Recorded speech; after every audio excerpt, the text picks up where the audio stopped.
Welcome back to the Everything is Black and White podcast. It's time for the view from the opposition, and it's a pleasure to welcome back to the show Sammy James from the Fulhamish podcast. He was back on a couple of months ago as Fulham travelled up to St James's Park and ended up losing 2-1 thanks to goals from Jacob Murphy and Bruno Gomes. Sammy, welcome back to the pod. How are you keeping? You well? I am well, thank you. I made the mistake of starting the little preamble bit that we do before you record by saying, "How are you?" And then I realised, oh wait, probably not great.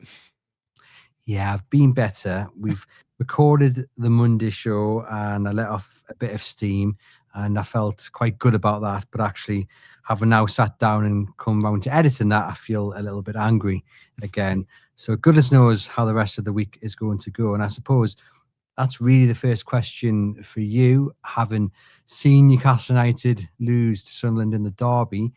What are you expecting from Newcastle? Are you thinking wounded animal? Are you thinking or hoping they'll continue in the same form and turn up like they did on Sunday against you guys? You know what? This game, although it's a massive game, has slightly crept up on me, and I hadn't really given too much thought pre-weekend of like what's the best outcome for Fulham here, considering it's such a massive historic match that took place before this quarter final, and I guess when I saw the result, I did think, ooh, thinking about it, I don't know if this is ideal for us because, I saw I saw some Instagram stories. I think I saw one from Voltamada and from Gimmerice, and all the kind of talk was, oh, we got to put this right. We know it wasn't good enough, and suddenly I'm like, oh no, I don't ideally want it to be put right against Fulham, but at the same time the thing that we really don't want going into a match like this is a Newcastle that's won 6 on the spin, including a win in the derby. So I guess it's probably the lesser of two evils. Maybe a draw was probably the absolute optimum, like a 0-0 draw where like both sides were frustrated, but there's no kind of like wounded animal to it. Was probably the absolute optimum. But yeah, I guess you want your opponents to be out of form, right? And it will have hurt Newcastle on Sunday. I don't need to tell you that. So I guess positive, but definitely wary of that atmosphere on Wednesday because I think it might be intense for 5-10 minutes. I think Fulham might have to just hold on at the very start. And of course, you're coming up to St James's Park. If we forget the derby result for a moment, of course, that was away from home. Newcastle at St James's Park are going really, really well in all competitions. Okay, the performances might not be the best, but they are picking up wins, and you must fear that trip to St James's Park because they are so comfortable at home.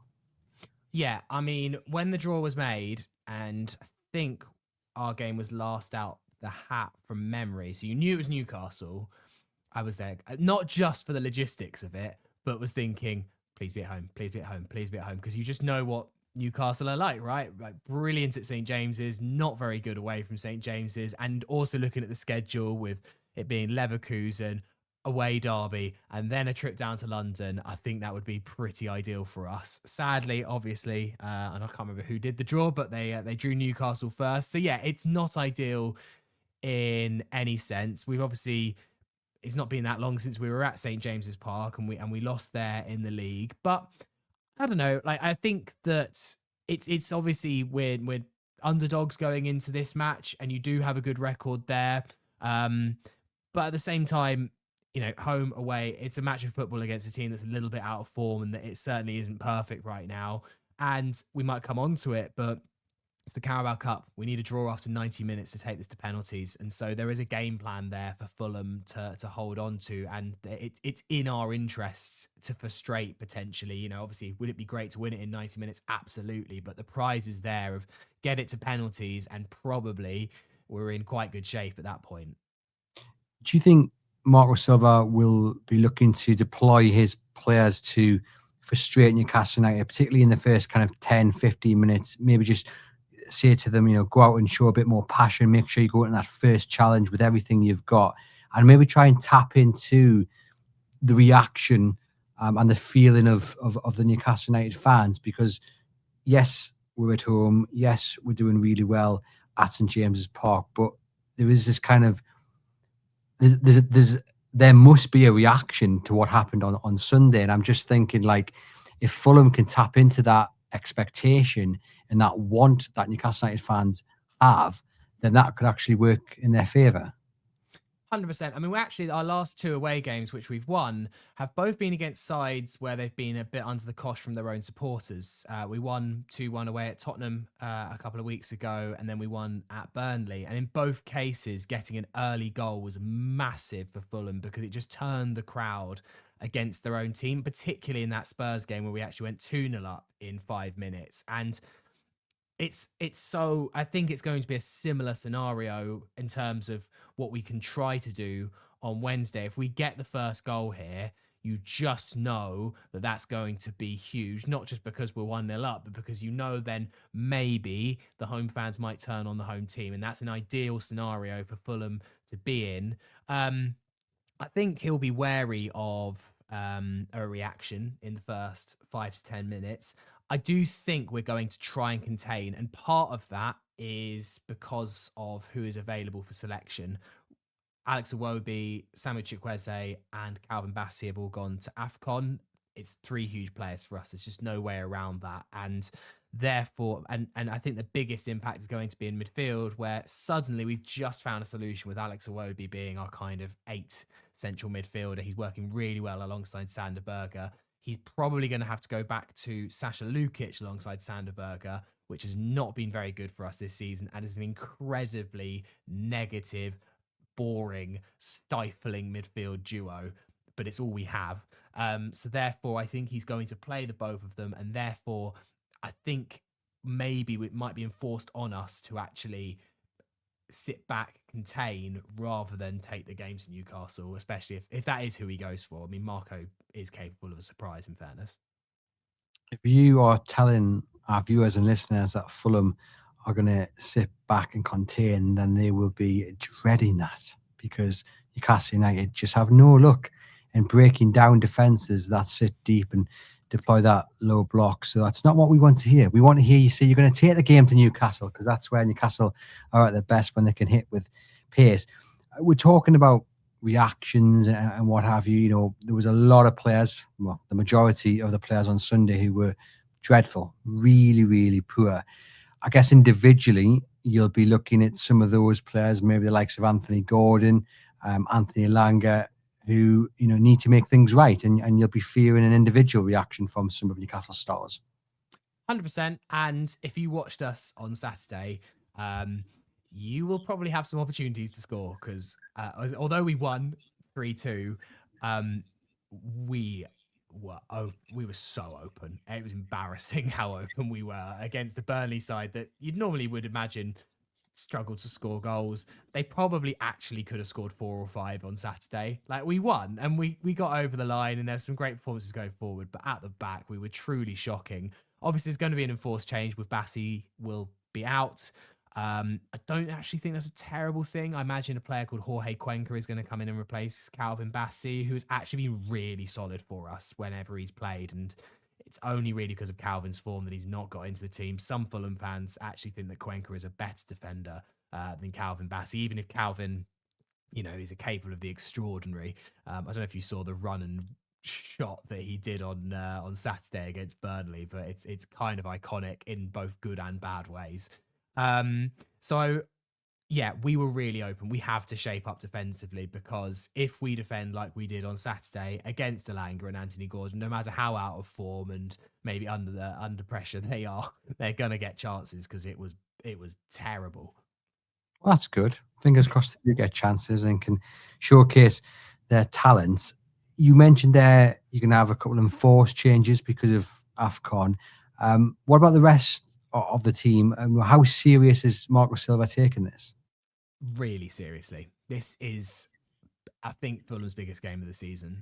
Marco keeps going on about the Cups, and Fulham fans keep going on about the Cups. I guess we're in a similar boat, if not bigger in some ways, than you have been for the past few decades as well. We've never won a major trophy, and Marco seems to have taken it as a kind of personal mission to get Fulham there first.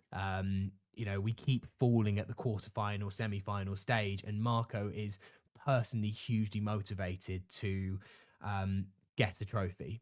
He's talked about it in his press conference today, how it's his big ambition. Fulham, a historic old club, should have a trophy, and Marco Silva seems to be the man who wants to make that happen. So it's huge for us. It's our biggest game of the season. We also don't play until Monday night against Forest. So we've got absolutely no reason to rest anybody. We've got a lovely long break after this. I know you guys don't, which I don't know if that will play into it at all, because ultimately you will just take each game as it comes, and probably the Chelsea game is where the real effects of it are gonna fall in. I would have thought, but Fulham have got no excuse to rest any players at all. So yeah, there's not gonna. I think some players like Benjamin Lecomte, our backup goalkeeper, have played in previous rounds, but I cannot see Marco doing any of that. Like, oh, here's the cup team. It's the quarterfinals now. It's going to be the first team. And you guys are just a place below Newcastle in the Premier League, 13th. Do Fulham fans accept that to go well in the cup, the league position might suffer? So you guys be quite happy to finish mid-table if it meant progressing in a cup, or does it have to be win a cup and mid-table's fine? It's not just about getting to, say, Wembley or getting into the next round here. I mean, I'm very much in the camp of I'd rather get relegated and win a cup. That's me. I imagine most Fulham fans are the same. We've yo-yoed from the Premier League to the Championship for years, and that's been our level, but we've never won a major trophy. So I imagine that, yeah, of course, if the league form suffers, but we get to a Carabao Cup final, no one's going to care. And especially if we win a trophy, definitely no one's going to care. Of course, the club aren't going to just throw away league matches at this point. Yeah. And there's no real need to. But I think it just shows of how, like, I think if you just hear Mark, I've just never known a Fulham manager to talk about trophies in the same way as Marco, because it's I guess it's immortality, right? For a manager, like, it's what Ollie Glasner's done at Palace, and Ollie Glasner's now the pinnacle, right? No one will ever top Ollie Glasner really at Palace, because he broke their trophy curse. Fulham are looking to do theirs, and it's what can put Marco Silva above every other Fulham manager in history, even the great ones. If he finally gets a trophy. So the Carabao means a lot to us, and I wouldn't care if we finished 17th as long as we won a trophy. I genuinely wouldn't mind one bit. Yeah, well, most managers hope that once they've done that, it can be the springboard to bigger and better things for either club they manage, or their career. And we've obviously had it with Eddie Howe winning the Carabao Cup as we look to retain the trophy this time around. And it's going to be a fascinating game. Before I ask you more on your thoughts about Newcastle United, just a reminder that this episode is sponsored by NordVPN. You can click the link in the podcast description box to get an exclusive discounted offer on your plan. No risk, with a 30-day money-back guarantee. One subscription, 10 devices. It's well worth your time to sign up. You stay protected while browsing on public Wi-Fi. And we are also sponsored by fpro.com. I've had the gear sent to me, so let me just get it here. Seconds. Where's my football gone? There we go. So this is part of the gear. This is part of the good old FPro training mat bundle. The training mat is down there. You can set it up anywhere in your house, even use it outside, and essentially it's just going to make your budding footballers in the household better footballers. Or if you're an adult, it might even help you out. I'm certainly going to try it out, and hopefully it'll improve my Monday night football skills, although my colleagues will probably say I've got no chance. But I'm going to give it a go anyway, and you can get a discount offer on that by clicking the link in the podcast description box, going to fpro.com/EIBW20, or just going to fpro.com and using the discount code EIBW20, where you get up to 60% off your fpro.com training mat and accessories. Perfect for your Christmas presents. Sammy, Newcastle then. They're obviously trying to retain the title, as we said there. We mentioned certain players who are going to need to kick on after Sunday. Is there anyone else other than the ones I mentioned? Anthony Elanga, that's more hope than expectation. Anthony Gordon. Anyone else that kind of maybe keeps you awake at night?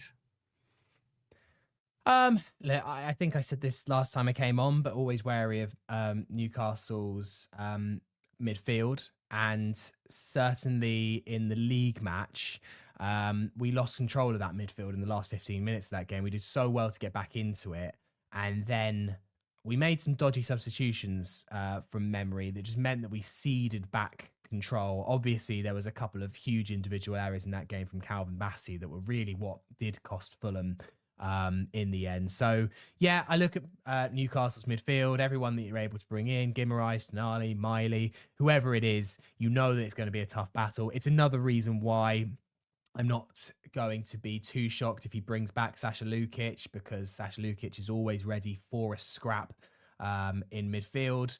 And it'll be interesting to see what, from a Fulham perspective, he does in our 10 position in midfield. Emil Smith-Rowe has been playing lately in that role. He's taken Josh King's place and has been playing well. But the one thing I would say about Emil Smith-Rowe, wouldn't say that he's always up for the fight that much. He likes it when he's got time and space, and he can play his game. So you wonder if maybe that might mean that Josh King comes back in a little bit more combative, a little bit better at protecting the ball.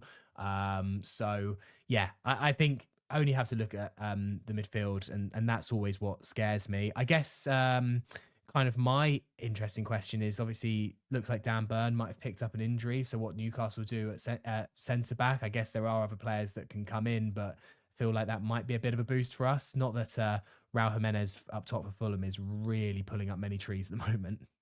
Yeah, I mean, Fabian Schär came on to replace him, and Newcastle's options at centre back are now limited because Botman's got a back injury. Burn looks like he's going to be out for a few games. Jamal Lascelles hasn't been included in the matchday squad lately, and is probably going to be on his way out at the end of the season. But I would imagine he'll have to come back on to the bench just in case anything happens. But yeah, Newcastle at the back. Now Dan Burn is joining Botman on the injury list. It's looking a little bit weak in terms of options. So it's going to be certainly interesting what happens going forward, and whether they might even dip into the market in January with that one.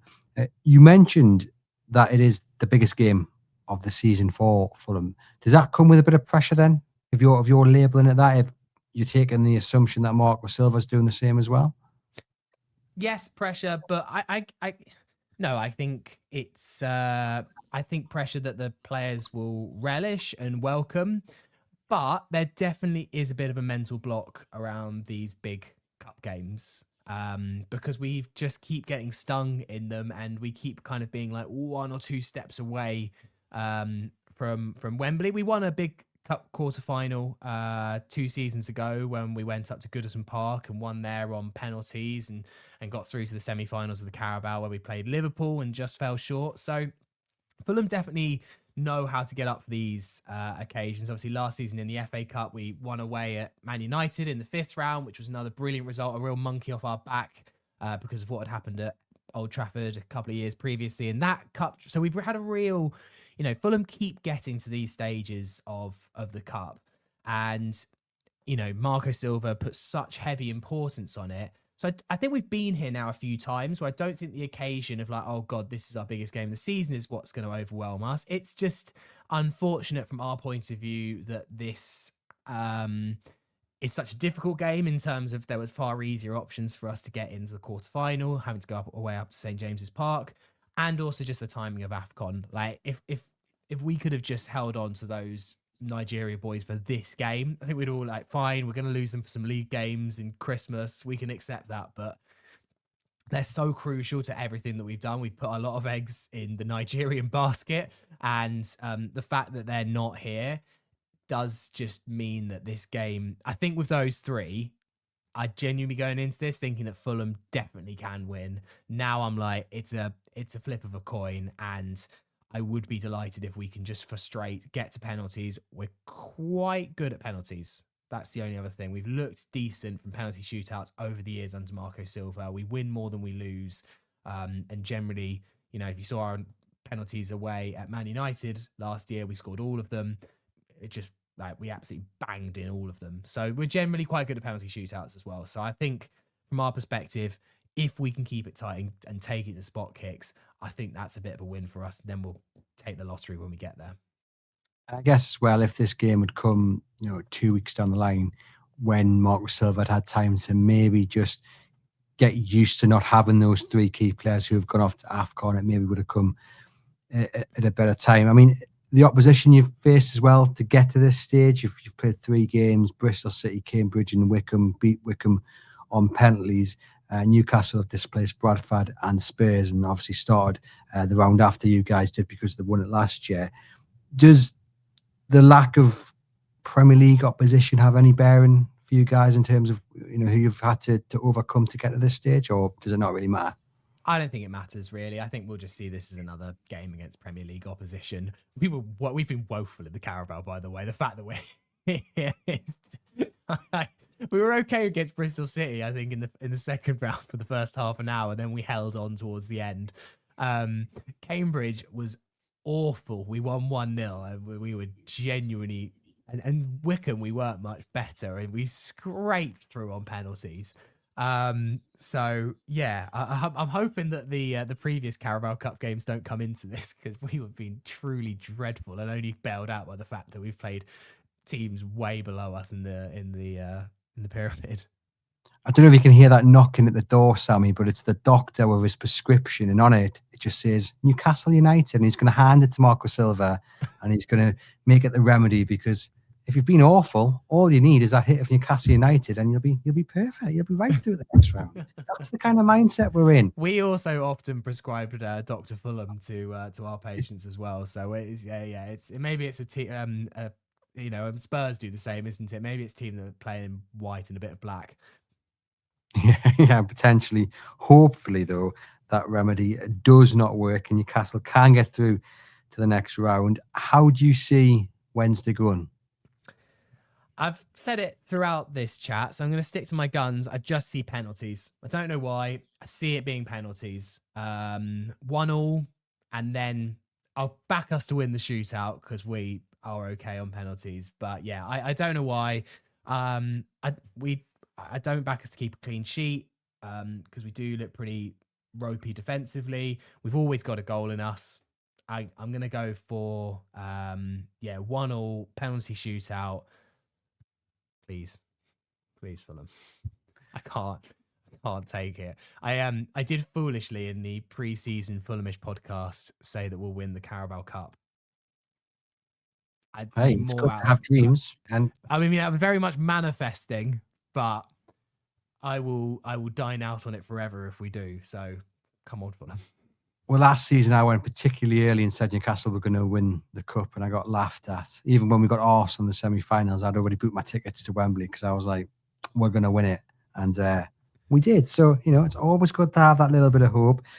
Unfortunately for you, though, Sammy, I hope that you are very, very, very wrong, and that Newcastle do get back to winning ways and go a little bit of a way to rid themselves of the nightmare on Wearside, although it's going to take a lot more than a win in the Carabao Cup, but nonetheless, it would help.